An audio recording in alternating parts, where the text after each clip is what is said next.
Olá, bom dia, amigos e amigas do canal Dica de hoje. Meu nome é Daniel Nigri. Hoje são 21 de novembro de 2016, uma segunda-feira. Vamos falar hoje sobre um assunto que me interessa muito. Vocês vão entender por que uma boa parte da minha carteira está em empresas, entre aspas, desconhecidas, né? Empresas pequenas. Vocês vão entender o motivo disso. E hoje eu vou falar sobre small caps. Também teve um amigo nosso, Maxwell, que acabou pedindo sobre isso já faz um tempo. Eu cheguei a prometer para ele e saiu esses balanços todos. A gente fez bastante análise aí nesse período. E agora vamos voltar um pouco para a parte teórica, que é importante. Não adianta a gente ficar dando só o peixe também, as pessoas não aprenderem a pescar. O objetivo do canal é fazer com que a informação chegue a todo mundo, com que as pessoas passem a saber analisar a informação para que elas não dependam de um terceiro. No caso, hoje eu estou sendo terceiro, mas eu espero não precisar mais ser o terceiro no futuro. Vamos lá começar a falar sobre small caps. A BMF Bovespa, ela criou um índice, chamado SMLL, que ele pega as principais empresas que seriam, entre aspas, pequenas. Hoje esse índice é composto por 59 empresas. Então vamos lá, o objetivo do SMLL, vamos chamar ele de Small aqui, é ser o indicador do desempenho médio das cotações dos ativos de uma carteira composta de empresas de menor capitalização. E a gente vai ver como é que isso é feito. O início a gente vai dar um pouco mais de informação e depois a gente vai ver como é que está no mundo todo, as bolsas de vários lugares do mundo, como funciona esse índice small no resto do mundo em comparação com os índices oficiais, para a gente ver como é que ele rende, se ele rende mais, se ele rende menos e como é que está sendo aqui na Bolsa Brasileira. Ele é exclusivo para ações da BMF Bovespa, não inclui os BDRs, nem ativos em recuperação judicial ou extrajudicial. Então, por exemplo, só para dar um exemplo, a Oi não poderia entrar nesse índice. É um indicador que procura refletir não apenas as variações nos preços dos ativos integrantes do índice no tempo, mas também o impacto que a distribuição de proventos por parte das companhias emissoras desses ativos teria no retorno do índice. Esses todos eu tirei do próprio site da Bovespa, tá? Eu vou colocar o link ali embaixo para vocês nos comentários. Eu sempre peço para vocês olharem os comentários, porque às vezes eu coloco lá coisas que eu não falei no vídeo, ou links que sejam interessantes para a pessoa que queira se aprofundar mais. E por que isso é interessante? Esse índice, sempre que você aplica numa empresa pequena, você espera que ela cresça muito. Você espera que no futuro ela vire um Ambev, um Itaú, uma WEG que cresceu muito, uma Croton que hoje não é mais small, que foi small há muito tempo, a própria Fleury, que ainda faz parte do índice, é a que mais tem participação nesse índice small, está crescendo bastante também. A gente espera que ela não seja. Então, como a gente espera um crescimento muito rápido dessas empresas que são small caps, a gente também precisa pensar em reinvestir, reaplicar os dividendos nela. Então, esse índice já faz isso para a gente no sentido que ele já faz o cálculo colocando os proventos no índice, colocando as bonificações, as subscrições, etc. Quais são os critérios para entrada nesse índice? E aqui pode ser que complique um pouco, mas vamos lá, não é muito difícil não. A gente vai pegar assim, todos os ativos que, em valor de mercado, de todas as empresas listadas no mercado Bovespa, vão até 85% do volume. A gente exclui todas essas, porque essas são as grandes. O valor de mercado aqui, a maior, por exemplo, da BMF Bovespa é Ambev, aí depois vem Petrobras, depois acho que vem Itaú, aí tem Bradesco, tem todas as empresas grandes, Banco do Brasil. E aí a gente vai descendo, descendo, descendo, descendo, até que chega um ponto que soma 85% de valor de mercado do total do índice. A partir daí, são as empresas que estariam elegíveis a entrar nesse índice Small Cap. Esse é o primeiro ponto. O segundo ponto, estar entre os ativos elegíveis, quer dizer, que está aqui em cima. e no período de vigência das 3 carteiras anteriores, cada carteira é um quadrimestre. Então, na vigência do ano anterior, em ordem decrescente do índice de negociabilidade. Vou até abrir aqui o índice de negociabilidade da BMF-Bovespa, Manual de Procedimentos. É uma conta meio complicada. A princípio, ele fala do número de negócios de um ativo. Vamos imaginar Banrisul, que faz parte do índice. É o número total de negócios do Banrisul dividido pelo número total de negócios em toda a BMF-Bovespa, vezes o volume financeiro gerado pelos negócios só de Banrisul, dividido por todo o volume financeiro da BMF-Bovespa ao quadrado, a raiz cúbica disso, dividido pela quantidade de pregões. A soma de todos os pregões. Você vai chegar ao índice de negociabilidade de Banrisul. Então, é uma conta meio complicada. O que importa para a gente é a gente entender que existe uma preocupação da BMF-Bovespa em que as empresas que compõem esse índice não sejam empresas que sejam negociadas nunca. Elas são empresas que possuem alguma liquidez, elas são empresas que são negociadas regularmente. E essa aqui é outra importante, ó, ter presença em pregão de 95% também no último ano, no período de vigência das 3 carteiras anteriores. A gente imagina que em um ano 252 dias úteis, que é o padrão, ele tem que ter tido presença em 240 pregões. Então, quer dizer, são ativos que têm liquidez. Vocês vão ver a carteira e são ativos que são conhecidos no mercado. E o último critério é que ele não pode ser classificado como um penny stock. São as ações com valor inferior a R$1. Além de não estar em recuperação judicial e extrajudicial, como a gente já viu antes. Vamos falar agora algumas empresas listadas. Para saber a lista completa, a gente clica aqui. São 59 ações nessa carteira de setembro a dezembro, é um quadrimestre. Depois de janeiro a abril vem uma nova carteira, que eles fazem aquelas contas de novo e veem quais que entraram, quais que saíram. Aqui, só para dar de exemplo, são as empresas que começam com a letra A. São 5. Tem o Banco ABC Brasil, tem Alpargatas, Aliance, Alupar e Anima. Cada uma com a sua participação, a quantidade teórica. É importante mencionar também que no índice Small Cap eles só calculam como quantidade a quantidade de ações que estão em free float. São as ações que realmente podem ser negociadas. Porque aquelas que estão na mão do controlador dentro do acordo de acionistas, elas não podem ser negociadas. Os controladores, eles assinam um compromisso que eles não vão vender a ação por um determinado tempo. Esse acordo de acionistas, eles regularmente são refeitos. Então, quando o controlador tem interesse de vender a ação, ele tem que não assinar o acordo de acionista ou dizer assim, eu vou manter tantos por cento e vou vender tantos por cento. E aí o mercado já fica sabendo que aquele controlador tem interesse de vender aquela ação. Então aqui é só free float. Depois eu acho que vale a pena vocês entrarem para verem. Vocês vão ver que a CR educacional que eu tenho está lá, a CVC que eu tenho está lá, a direcional que eu comecei a entrar está lá, a outra, Copel, a 6 está lá, que eu tenho a 3 porque ela é mais barata. A Copel 3 não entra nem nesse small cap, porque ela tem uma negociabilidade menor. Mas, enfim, vocês vão ver que várias empresas da minha carteira estão nesse índice. E agora a gente vai entender os motivos. Vamos pensar, índice Small Bovespa, e aqui vai entrar o índice Bovespa.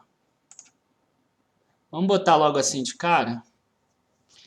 Aqui essa linha amarela, em todos eles, tá? Em todas as próximas bolsas que eu mostrar, vai ser o nível que o mercado estava no máximo antes do crash das hipotecas americanas e da quebra do Lehman Brothers, que caiu as bolsas no mundo inteiro. O índice Small, ele estava aqui, em torno de 1090, em torno de 1100 e pouco. E hoje está em torno de 1090. O importante aqui é mostrar que ele caiu e ele subiu. Ele teve aqui um topo maior do que esse anterior, diferente do Ibovespa, que o topo ainda é aquele lá de 2008. Ainda é aqueles 73.800 pontos de 2008, ele não conseguiu fazer um topo maior depois disso. A gente vai ver que o Ibovespa é o único dos que a gente vai analisar que não conseguiu fazer topo maior ainda nesse período.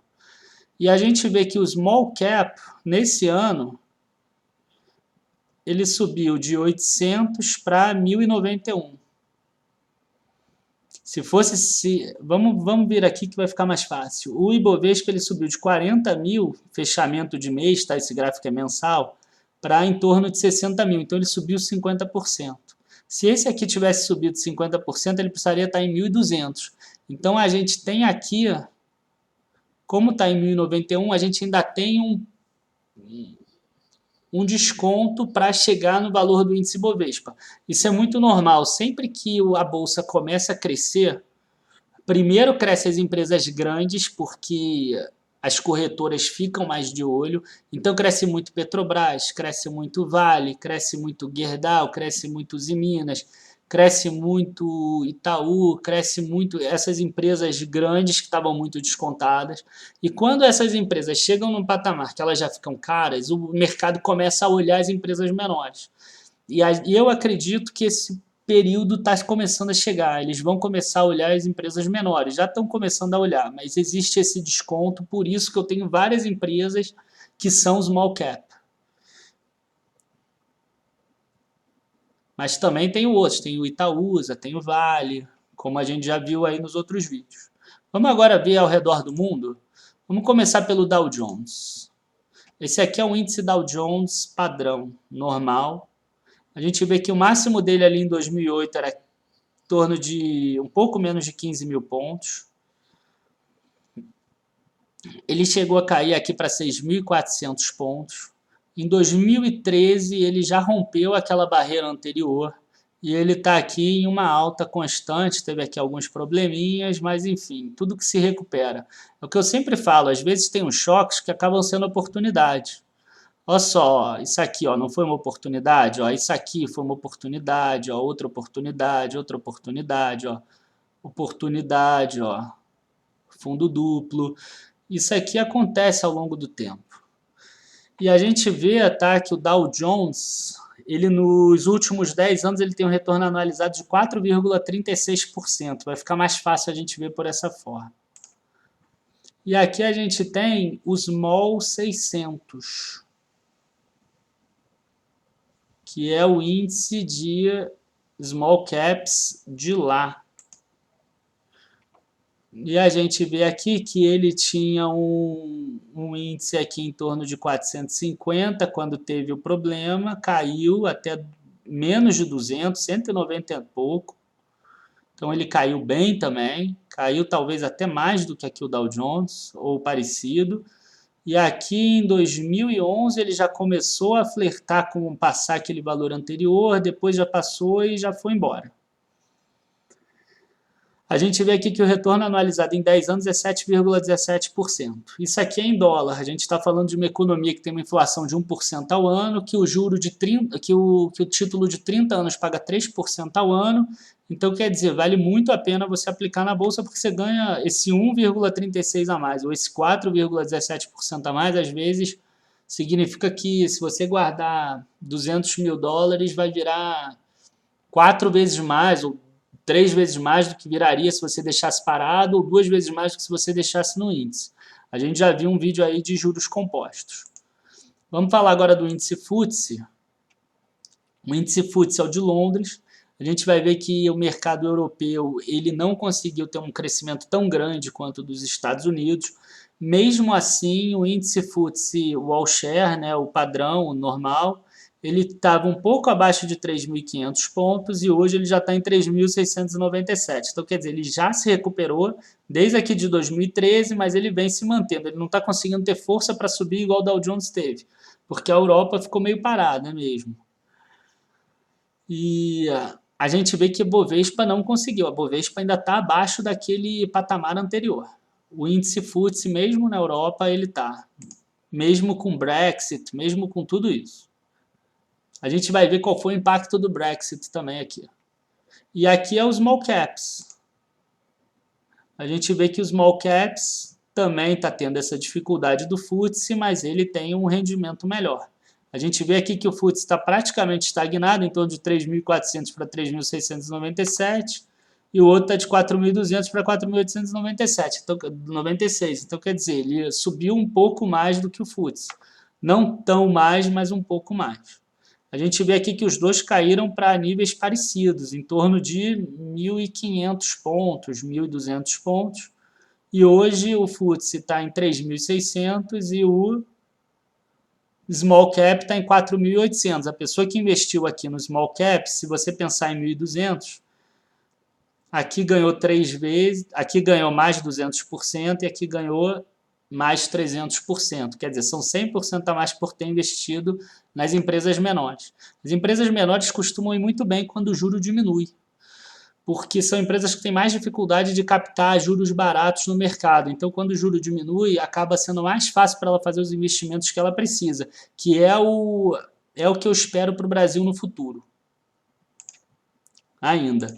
Assim, eu falei que eu ia ver o Brexit. Olha só o Brexit, o que foi. Em junho, 24 de junho, se eu não me engano, teve aquela votação do plebiscito americano, do plebiscito britânico, se ele devia sair ou não da União Europeia. E aqui foi decidido que eles iam sair, foi uma surpresa, igual o Trump agora foi uma surpresa. E olha só o que aconteceu, caiu aqui a bolsa, tá? Caiu bastante aqui, caiu de 4.400 para 4.000 pontos, que é uns 10%, mais ou menos parecido com o que está acontecendo agora, e olha só, já recuperou. E aqui é a mesma coisa, ó, caiu de 3.500 para uns 3.200, mais 10% também, como a nossa bolsa está sentindo agora, e já recuperou também.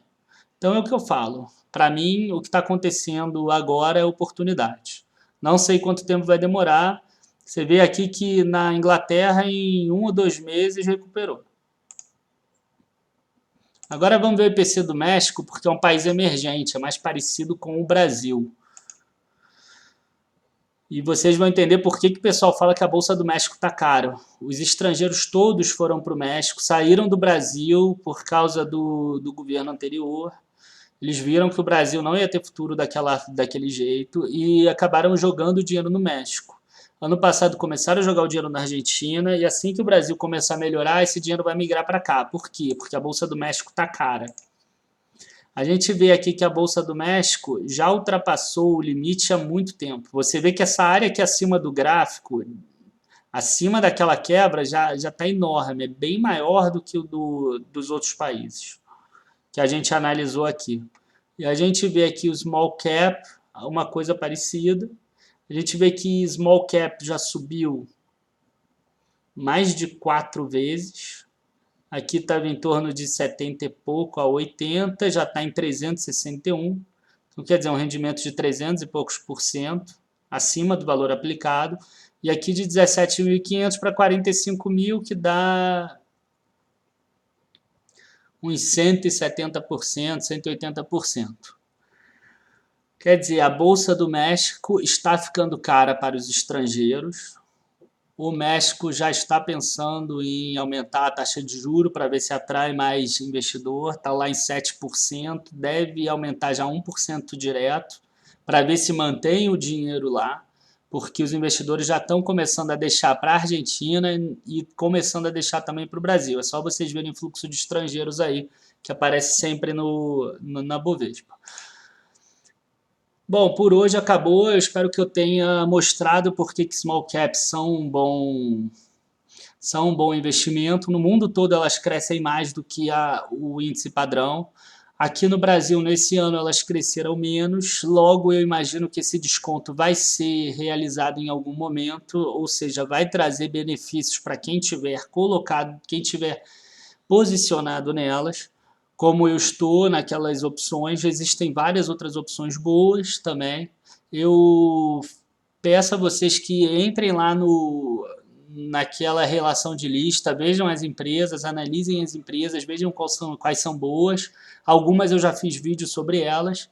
E, se possível, entrem na página do Facebook, se inscrevam, curtam a página, se inscrevam no canal.